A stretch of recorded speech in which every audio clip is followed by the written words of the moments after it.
18 महीनों के इंतजार के बाद आखिरकार साय कैबिनेट का विस्तार हो गया। आरंग से विधायक गुरु खुशवंत साहेब, अंबिकापुर से विधायक राजेश अग्रवाल और दुर्ग शहर विधायक गजेंद्र यादव, ये 3 नए चेहरे हैं जिन्होंने मंत्री पद की शपथ ले ली। राज्यपाल रामेन डेका ने तीनों मंत्रियों को पद और गोपनीयता की शपथ दिलवाई।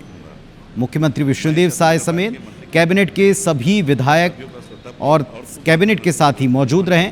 सभी ने शुभकामनाएं दी इन तीनों नए मंत्रियों को।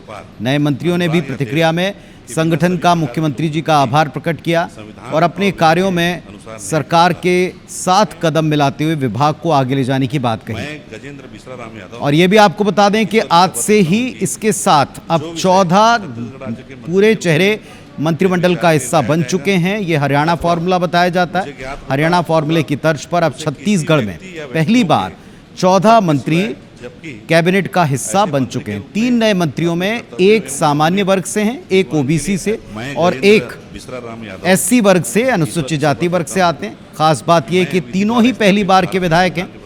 राजेश अग्रवाल और गुरु खुशवंत साहेब पहले कांग्रेस में हुआ करते थे, अब बीजेपी में शामिल हैं और यहां कैबिनेट का हिस्सा बन चुके हैं। वहीं गजेंद्र यादव आरएसएस बैकग्राउंड से आते हैं। राजेश अग्रवाल को पर्यटन एवं संस्कृति विभाग, खुशवंत साहेब को कौशल विकास और तकनीकी शिक्षा जैसे महत्वपूर्ण विभाग मिले। इसके साथ साथ अनुसूचित जाति विकास विभाग भी उनके पास में। वहीं गजेंद्र यादव स्कूल शिक्षा, ग्राम उद्योग और विधि कार्य मंत्री का दायित्व संभालेंगे।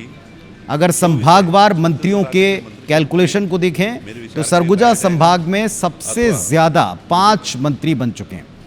बिलासपुर और दुर्ग संभाग से 3-3 मंत्री अब हो गए कैबिनेट में। रायपुर संभाग से 2 और बस्तर से जो है फिलहाल 1 मंत्री कैबिनेट का हिस्सा बने हुए। तो ये है, आप देख पा रहे हैं संभागवार मंत्रियों की स्थिति। पहले और अब में क्या फर्क है ये भी टेलीविजन स्क्रीन पर आप देख पा रहे हैं। तो प्रमुख तौर पर आज 3 बड़ी बातें हुई हैं। पहली बात कि 18 महीनों के इंतजार के बाद साय कैबिनेट फुल स्ट्रेंथ हो चुकी है, सभी पद भर चुके हैं।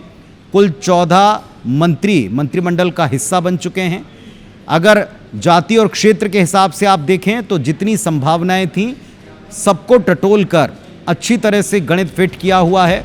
भारतीय जनता पार्टी ने हरियाणा का फॉर्मूला लगाते हुए संभागों के हिसाब से मंत्रियों के चेहरे तय किए।